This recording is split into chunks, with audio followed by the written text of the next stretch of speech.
സ്വദാശ സ്വദേശോ ഭുവനത്രയം എന്ന് പറഞ്ഞുള്ള സങ്കല്പത്തിൽ തൊഴുക. നാഗത്തിന് അതുപോലെ അശുദ്ധമാക്കാൻ പാടില്ല, അടുത്ത് കുറച്ച് മാറി നിന്നിട്ടാണ് തൊഴുക.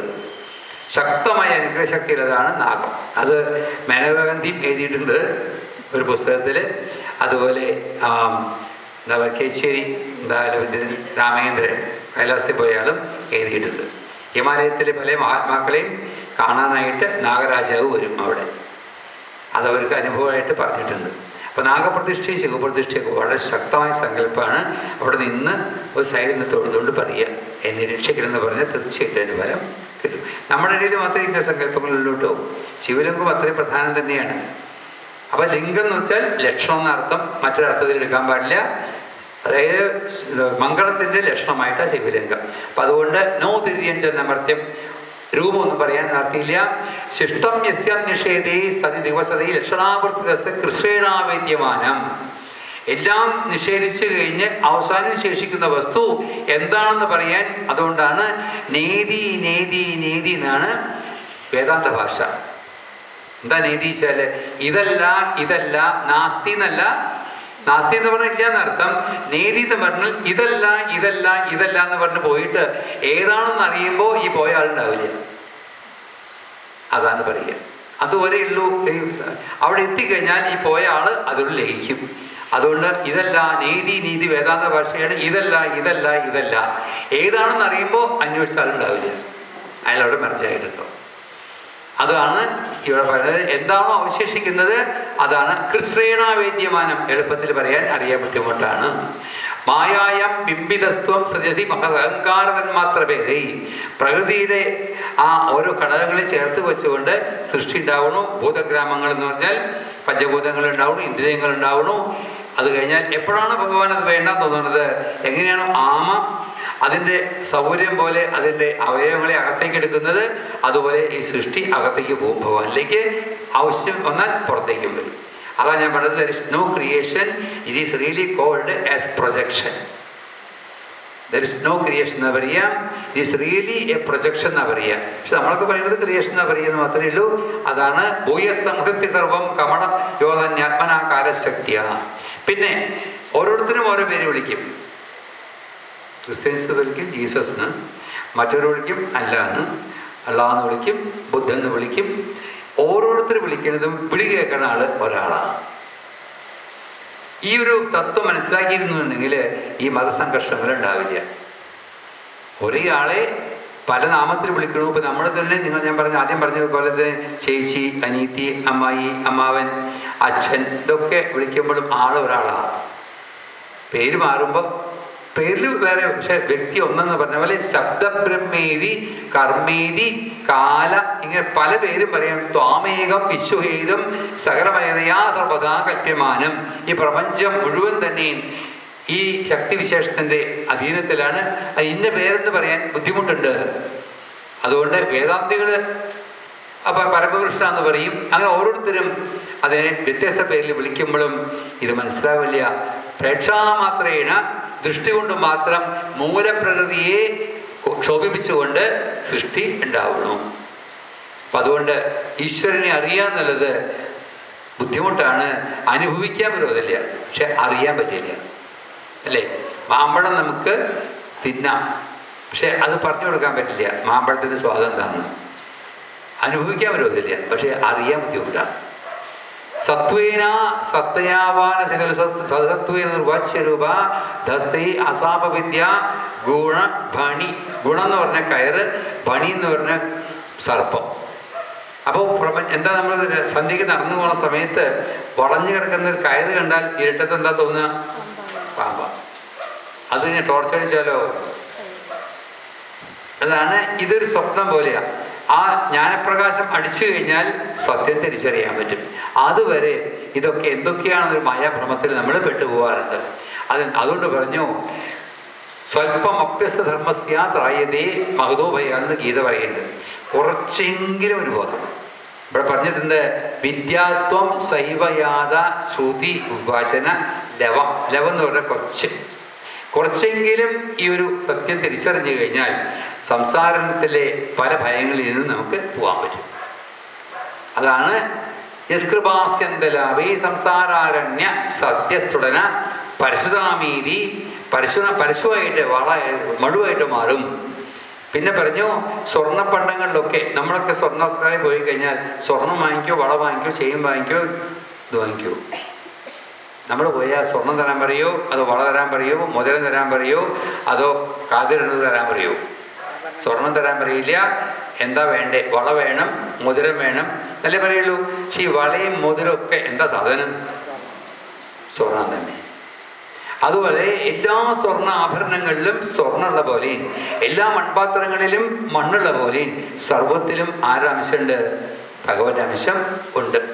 പക്ഷേ സ്വപ്നദൃഷ്ടുപ്രബോധി, ഒരാളെങ്കിലും സ്വപ്നം കാണുന്ന സമയത്ത് അത് സ്വപ്നമാണെന്ന് അറിയാറില്ല.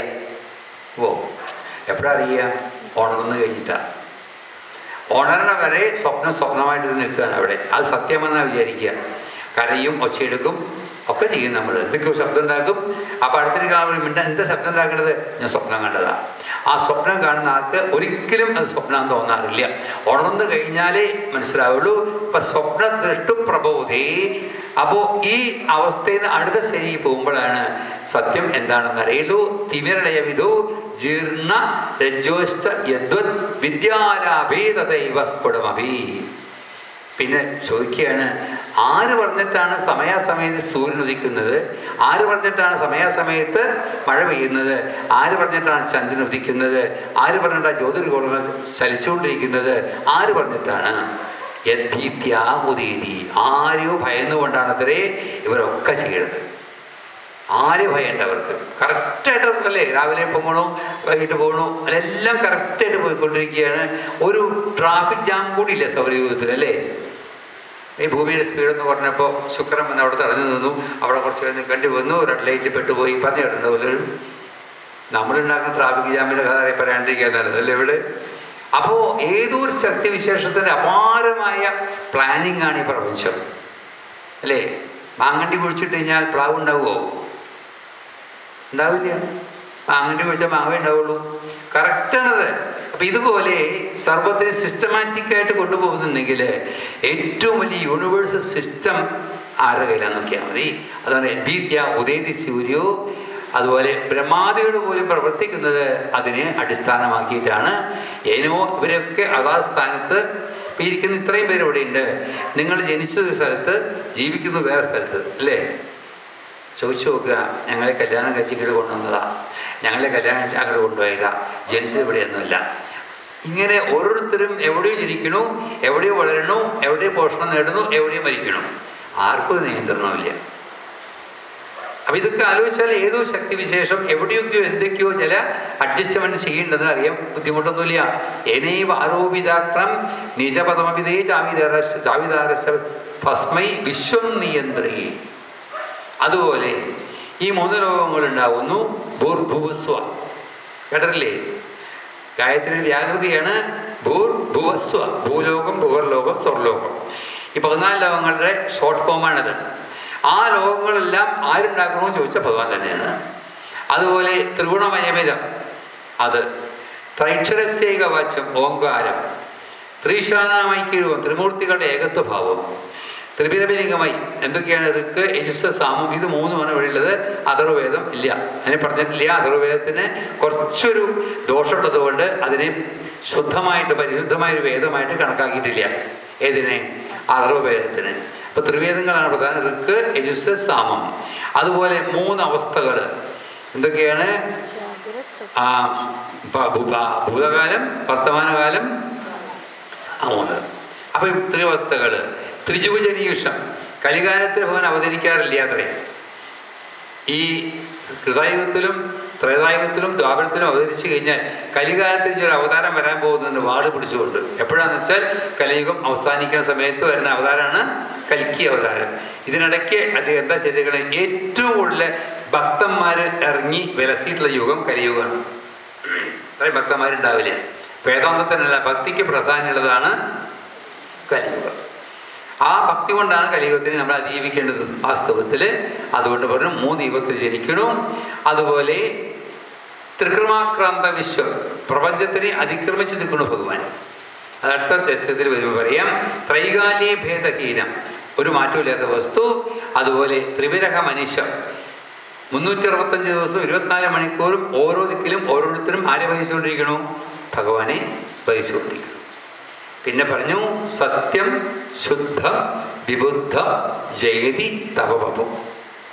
ശുദ്ധമായത്, അതുപോലെ സത്യമായത്, വിശേഷപ്പെട്ടതായ അവസ്ഥയുള്ളത്, വിബുദ്ധമായിട്ടുള്ളത്, ഉണർന്നിരിക്കുന്നതിനർത്ഥം. നിർദ്വന്ദ്വം നിർവികാരം നിഹുല ഗുണഗണ വ്യഞ്ജനാധാരഭൂതം നിർമൂലം നിർമ്മലം തം നിരവധി മഹിമോല്ലാസി നിർലീനം അന്തർ നിസ്സംഗാന മുനീന നിരുപമ പരമാനന്ദ സന്ദ്രപ്രകാശം. നിസ്സംഗാനം, ഒരു തരത്തിലും ഒന്നിനോടും താല്പര്യമില്ലാത്ത മുനിമാരെ എന്നും ഭജിച്ചുകൊണ്ടിരിക്കുന്ന വസ്തുവും സത്യമായത്, ശുദ്ധമായത്, വിരുദ്ധമായത്, നിത്യം മുക്തമായിട്ടുള്ളതായ ഈശ്വരന്റെ പരമതത്വമാണ് ഈ പ്രപഞ്ചത്തിന്റെ അടിസ്ഥാനം. പിന്നെ പറയുകയാണ് ഈ 360 മൊനകളും 12 അഴികളും ഉള്ളതായ കാലചക്രം. 360 മൊനകൾ, 12 അഴിവുകൾ. അതൊന്നും ഇങ്ങോട്ട് തിരിയുമ്പോൾ, ഇപ്പം നിങ്ങൾ കാലത്ത് വന്ന് ആയുസ്സാണോ നിങ്ങൾക്ക് വൈകിട്ട്? ആലോചിച്ച് നോക്കൂ. കാലത്ത് വന്നപ്പോൾ ഒരു ദിവസം ചെറുപ്പമായിരുന്നില്ലേ? ഇപ്പോഴോ? അത് പറയാണ്ടിരിക്കാല്ലേ, പേടിയാവണമല്ലേ? ഞാൻ കഴിഞ്ഞ ദിവസം വന്ന പ്രായമല്ല എനിക്കിപ്പോൾ ഇന്ന്, 3-4 ദിവസം പ്രായം കൂടി. ഇതിങ്ങനെ മാറിക്കൊണ്ടിരിക്കുകയാണല്ലേ. അല്ലാതെ നമ്മളറിയണില്ല എന്ന് മാത്രം. ശരിക്കും പറഞ്ഞാൽ നമ്മളിങ്ങനെ വയസ്സായിക്കൊണ്ടിരിക്കണം, പ്രായമായിക്കൊണ്ടിരിക്കണം, എവിടേക്കാണ് പോയിക്കൊണ്ടിരിക്കണം? Your body is searching your burial ground എന്നാണ് പറയുക. നിങ്ങളുടെ ബോഡി പോയിക്കൊണ്ടിരിക്കുന്നത് എവിടേക്കാണ്? നിങ്ങളുടെ ശ്മശാനത്തിലേക്കാണ് പോയിക്കൊണ്ടിരിക്കുന്നത് സാധനം. അതവിടെ പോയാൽ അവസാനിക്കുകയും ചെയ്യും. പക്ഷെ നമുക്കൊന്നും സമ്മതിക്കില്ല അല്ലേ? ഞാനിപ്പോഴും ചെറുപ്പാന്നാണ് വിചാരിച്ചേക്കണത്. അനുനിമിഷം കാലം നമ്മളെ കാല സർപ്പം നമ്മളെ വിഴുങ്ങിക്കൊണ്ടിരിക്കുക. അതുകൊണ്ട് ഈ ചക്രം ഒന്ന് തിരിയുമ്പോഴത്തേക്കും കാലം മാറുന്നു. സംഭ്രമ്യ ക്രൂരവേഗം ക്ഷണമന ചികതാശ്യത്യ സന്ധാവമാനം ചക്രം തേ കാലരൂപം വ്യഥീതനുതുമാം.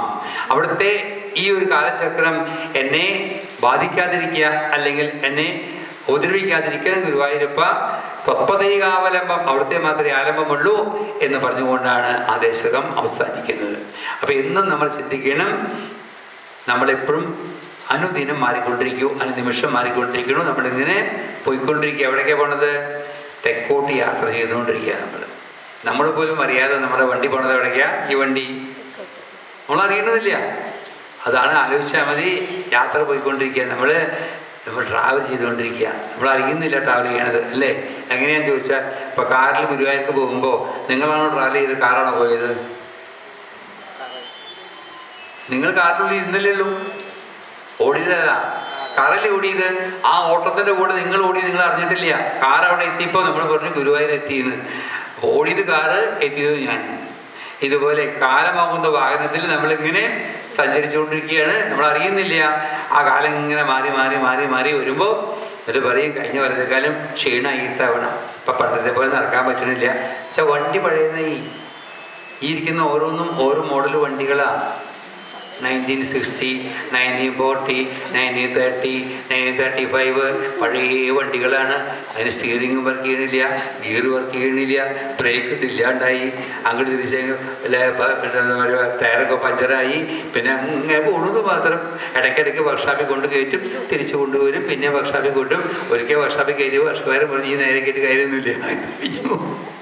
ഇങ്ങനെ ഈ പഴയ വണ്ടി കൊണ്ട് ഒത്തിക്കൊണ്ട് പോകുന്നത് നമ്മളൊക്കെ അല്ലേ? എന്നിട്ട് പറയുകയും ചെയ്യും, പണ്ടൊക്കെ ആയിരുന്നു വെച്ചാൽ എത്ര വേഗം ഞാൻ എത്തിയിരുന്നതാ, നടന്നു പോയിരുന്നതാ, ഇപ്പം നടക്കാനൊന്നും പറ്റണില്ല. അങ്ങനെ നടക്കാൻ പറ്റും, വണ്ടി പഴുതായില്ലേ? അപ്പം ഈ വയസ്സായ ആൾക്കാർക്ക് ബോധ്യം ഉണ്ടാവണം, ഈ വണ്ടി പഴയതായി, ഇനി പഴയ പോലെ ഓടൊന്നുമില്ല, ഉറപ്പാണ്. അപ്പം ഈ ഇരിക്കുന്ന ഓരോ വണ്ടികളും അങ്ങനെ ഓരോ മോഡൽ വണ്ടികളാണെന്ന് പറയുകയാണ്. അതിൻ്റെതായ തേയ്മാനങ്ങളൊക്കെ വന്നുകൊണ്ടിരിക്കും, അത് വൃത്തിയൊന്നുമില്ല.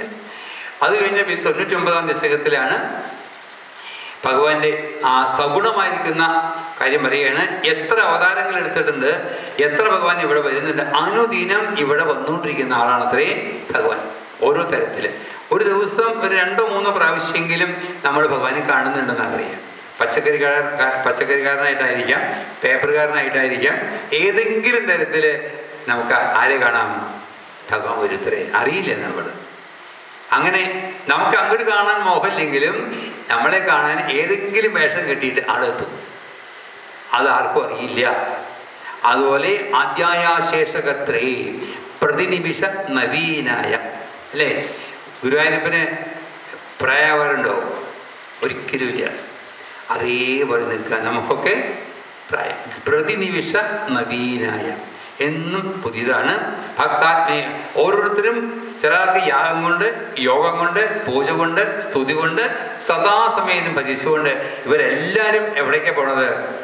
പ്രാപ്യമന്തേ പദന്തേ. പിന്നെ പറയണത്, സംസാരിക്കണത്, എഴുതണത്, പറയണത്, അല്ല കേൾക്കണതൊക്കെ, അതിലൊക്കെ ഒരു ഡിവൈൻ ടച്ച് കൊടുക്കാൻ പറയാം. ഹേ സ്തോതാര കവീന്ദ്ര, നിങ്ങൾ